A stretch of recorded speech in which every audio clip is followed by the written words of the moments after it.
কলকাতা সহ রাজ্যের সবকটি জেলা শহরে গেলে আপনার মনে হবে আপনি অন্য কোনো রাজ্যে আছেন। বাসের নম্বর, দোকানের সাইনবোর্ড, রাজনৈতিক দলের ফ্লেক্স এসব দেখে মনেই হবে না আপনি বাংলার কোথাও আছেন।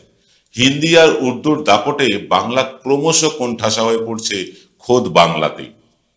কেন এমন হলো নজরুল, রবীন্দ্রনাথ, বিবেকানন্দ, রামমোহন, বিদ্যাসাগরের এই বাংলায়? কেন এই হাল হলো? কারা করলো এই হাল? তারই তত্ত্ব তলাশ করব আজকে সন্ধ্যের এক্স ফ্যাক্টরে।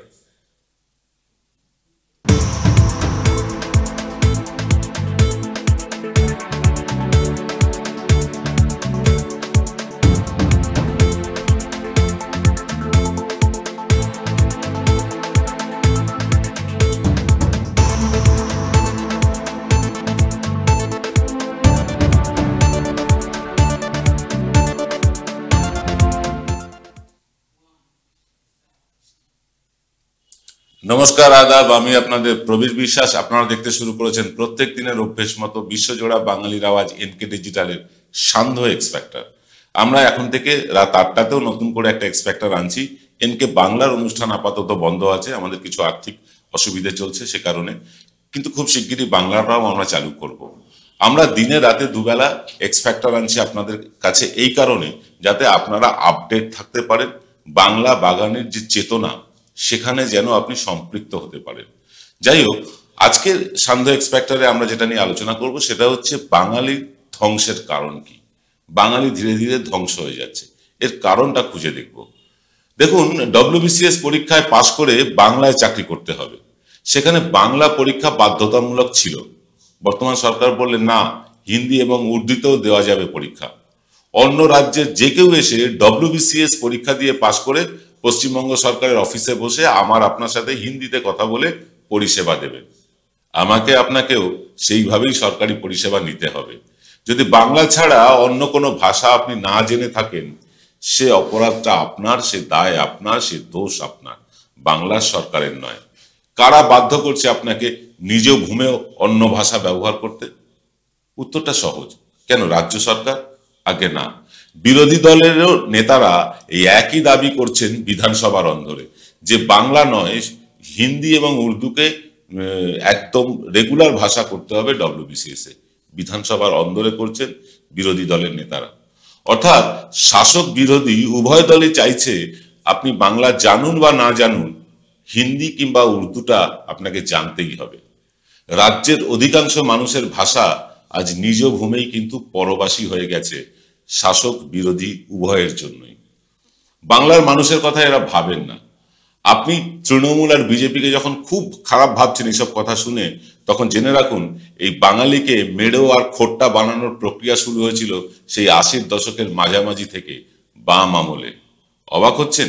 সেসব কথাই আজকে একদম ডিটেলে খুলে বলবো আপনাদেরকে, সব তথ্য দিয়ে বলবো, সব কথা বলবো, তবে ছোট্ট একটা বিরতির পর।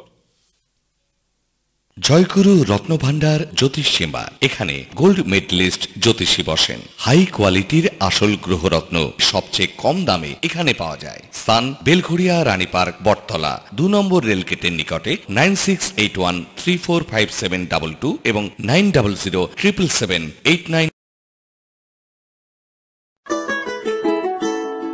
সেরাই যখন হাতের কাছে, অন্যটা কেনই বা কিনি।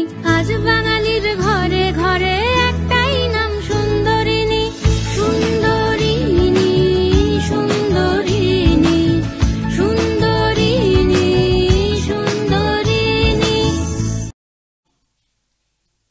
জয়গুরু রত্নভান্ডার জ্যোতিষ সেবা। এখানে গোল্ড মেডেলিস্ট জ্যোতিষী বসেন। হাই কোয়ালিটির আসল গ্রহরত্ন সবচেয়ে কম দামে এখানে পাওয়া যায়। স্থান বেলঘড়িয়া, রানী পার্ক, বটতলা, 2 নম্বর রেলগেটের নিকটে। 9681345722 এবং 90077789। জ্যোতি বসু তখন রাজ্যের মুখ্যমন্ত্রী। পাড়ায় পাড়ায় তখন সিপিএম এর ব্যাপক দাপট। হঠাৎ একদিন তারা ঘোষণা করলেন প্রাথমিকে ইংরেজিতে তারা তুলে দেবেন।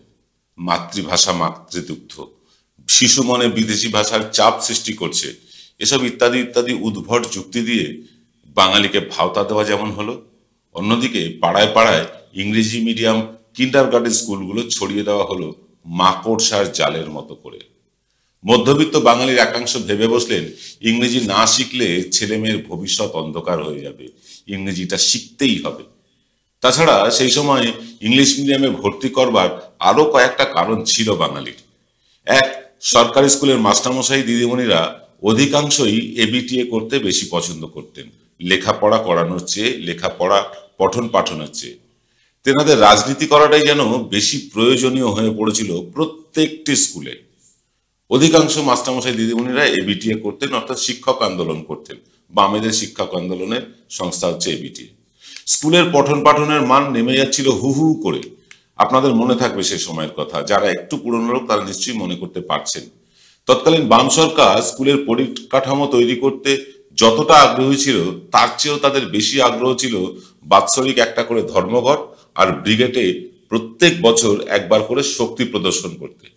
ফলে ক্রমশ অস্বাস্থ্যকর অবস্থা হয়ে উঠেছিল সরকারি স্কুলগুলোর। সরকারি স্কুলগুলোর টয়লেট বলুন বা মানে এমনকি টিচার্স রুমগুলো বলুন, সেগুলোতেও কিন্তু মানে পা দেওয়া যেত না, এতই অপরিসর, এতই নোংরা থাকতো তারা। উল্টো দিকে কিন্ডারগার্টেন স্কুলগুলোর চাকচিক্য কিন্তু ছিল অনেক বেশি। সেখানে যেমন প্রথম দিন থেকে ওই ব্যা ব্যা, ব্ল্যাক শিপ, হ্যাভি ভ্যানি উলস এরকম রাইমস পড়ানো হতো, তেমনি বাহারি ইউনিফর্ম ছিল, টাই ছিল, আঁকার ক্লাস, গানের ক্লাসের ঝকঝকে সব ব্যাপার স্যাপার ছিল। হুজুগে বাঙালি জ্যোতি বসুদের একটা গাল পেড়ে ছেলে মেয়েদের ভর্তি করতে শুরু করলো সেন্ট তমুক নামে স্কুলগুলোতে। আর ঋষি অরবিন্দ কিংবা সরস্বতী বৃন্দাবনগুলো খাঁ খাঁ করতে শুরু করলো। এই রাজ্যে বসবাসকারী অবাঙালিরা 99% আগে থেকেই তাদের ছেলে মেয়েদের ইংরেজি মিডিয়ামে পড়াতেন। সেখানে গিয়ে ভিড় জমালো মধ্যবিত্ত বাঙালিও। আগে সেখানে উচ্চবিত্ত বাঙালিরা থাকতেন, উচ্চবিত্ত বাঙালিরা ছেলেমেয়েরা ইংলিশ মিডিয়ামে পড়তেন। মধ্যবিত্ত বাঙালি কেতা বাড়াতে সেখানে হাজির হতেই শুরু হলো বাঙালির অধঃপতন। সেই ইংলিশ মিডিয়ামে নানা ভাষা, নানা মত, নানা শিশু আর নানা গার্জিয়ানদের ভিড় হয় সকাল সকাল হতেই। আটপৌড়ে মায়েরা কোথাও যেন উধাও হয়ে গেল, তার বদলে এলো সুবেশা মা বাবারা। ওদের কাছে ওদের মতন হয়ে উঠলে যাতে ওঠা যাবে এমন ভাবনা বাঙালি কিন্তু ব্রিটিশ জমানা থেকেই লালন পালন করে আসছে। অর্থাৎ জসমিন দেশে জদাচার, যেখানে যে মানুষ তাদের মতন হয়ে ওঠা। বাঙালির আইডেন্টিটি নষ্ট হলো এখান থেকেই। অর্থাৎ সেই অবাঙালি বা উচ্চবিত্ত বাঙালি, তাদের নকল করতে গিয়ে বাঙালি নিজের নিজস্বতা খুইয়ে দিল। ব্রিটিশ জমানা থেকেই ব্রিটিশদের তোয়াজ করতে আমরা ইংরেজি শিখেছি, ইংরেজি বলেছি, ইংরেজি আদব কায়দা করেছি, হ্যাট পরেছি, কোট পরেছি, স্যুট পরেছি, এসব আমরা করেছি। কারণ কে জানেন, আমরা ব্রিটিশদের মতন হয়ে উঠতে চেয়েছি। সবসময়ই আমরা বিদেশিদের বা ভিন রাজ্য থেকে আসা মানুষদের আমাদের উচ্চ শ্রেণী ভেবে বসে এসেছি। তাই মারোয়াড়ি, বিহারি, গুজরাটিদের মতন হতে গিয়ে আমরা আমাদের নিজের ভাষা ভুলে কোথাও হিন্দি আবার কোথাও ইংরেজিতে কথোপকথন শুরু করেছি। স্কুলের গেটে শুরু হলো বটে এই কথোপকথন, তারপর তা ছড়িয়ে পড়লো ট্রেনে, বাসে, অফিসে, এমনকি কিছু কিছু বাড়িতেও। জন্মদিনের পায়েস রান্না হয়ে গেল ব্যাকডেটেড, মায়েরা কেক বানানো শুরু করলেন, শেখা শুরু করলেন বলা ভালো। শাড়ি চুড়িদার হয়ে গেল মানে ব্যাকডেটেড, জিন্স হয়ে গেল আধুনিকতার প্রতীক। এইসব কিছুর যোগ্য সঙ্গত করলো কিন্তু টেলিভিশন সিরিয়াল আর হিন্দি সিনেমা। এভাবেই বাঙালি বদলাতে বদলাতে বদলাতে বদলাতে এখন কেউ জয় মাতা দি আর কেউ জয় শ্রীরাম হয়ে উঠেছে। আগে কেউ মূর্খের মতন আচরণ করলে বাবা মায়েরা বলতেন গরু, গবেট ইত্যাদি। বদমাইশি করলে বাচ্চাদের বাঁদর বলতেন, কেউ কেউ হনুমান বলতেন।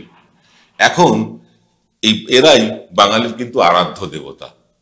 পাড়ায় পাড়ায় শীতলা পুজোয় পান্তা ভাত খাওয়ার চল আর নেই।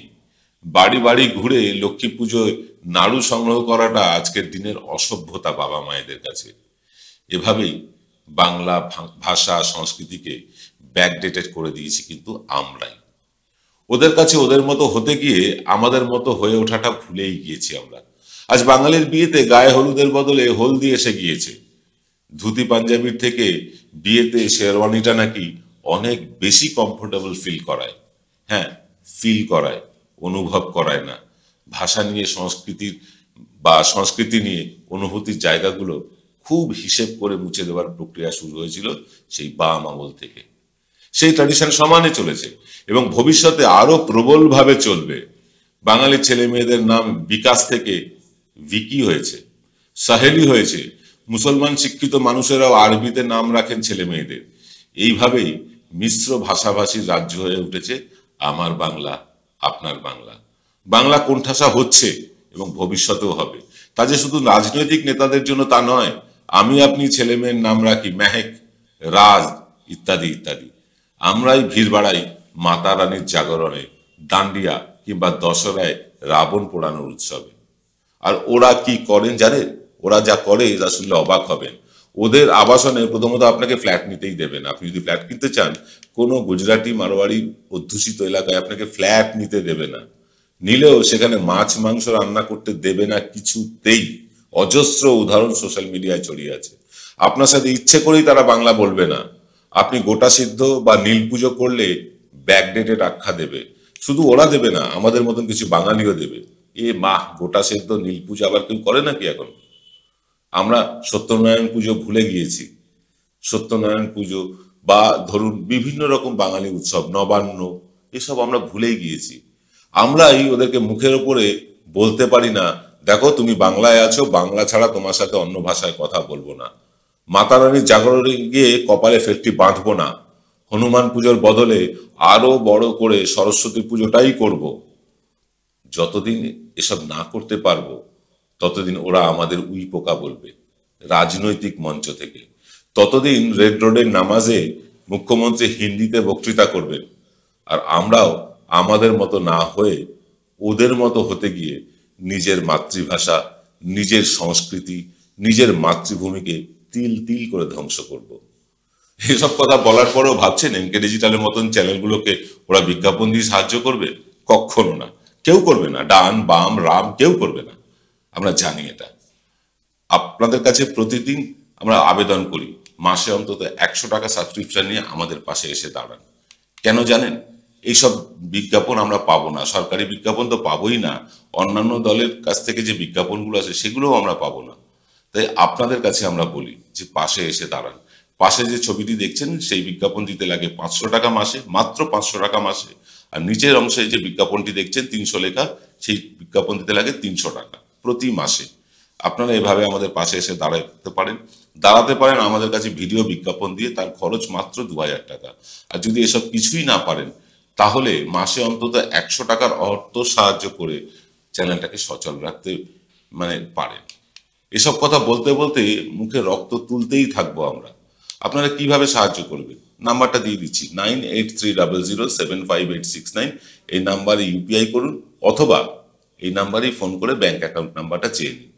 তবে আপনাদের যা রিকোয়েস্ট করব, কেউ নগদে আমাদের টাকা দেবেন না। কোনো টাকা আমরা নগদে নিই না। দেখুন, আমরা যখন এসব কথা বলতে বলতে প্রতিদিন মুখে রক্ত তুলি, তখন কিছু বাঙালি স্ক্রল করে অন্য ভিডিও দেখতে ব্যস্ত হয়ে পড়েন। এই অশুভ মিতালি পরিবেশেও কিছু অন্যরকম বাঙালিও আছেন, যারা নির্দ্বিধায় পাশে এসে দাঁড়াতে চেয়েছেন আমাদের।